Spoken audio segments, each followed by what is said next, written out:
They told you to eat less, fast, more, cut carbs, and now, you're losing hair. You're not even hungry anymore. Your sleep is a mess, and somehow, you're gaining fat eating salads. If that's you, I get it. That was me, too. But here's the truth. Your metabolism isn't broken, it's just stuck in survival mode. And today, I'm going to show you exactly how I brought mine back to life after years of restriction, keto, and chronic fasting. Let's walk through the steps that finally helped me feel human again. Step 1. Gently increase your food. You can't heal in a calorie deficit. Your body needs fuel to feel safe again. Start slowly increasing your intake, especially nutrient-dense, whole foods. Don't fear carbs. We'll get to that in a second. Step 2. Reintroduce carbs, gradually and intentionally. If you've been low-carb for a long time, your body may not handle carbs well at first. That doesn't mean you're carb intolerant. It means your system needs time to adapt. Start small with things like fruit, squash, or root vegetables. You're retraining your metabolism to process fuel again. Step 3. Prioritize deep sleep.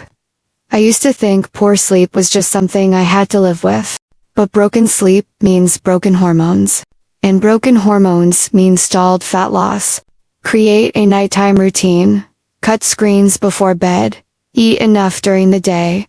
And make sleep part of your healing protocol. Step 4. Shorten your fasts.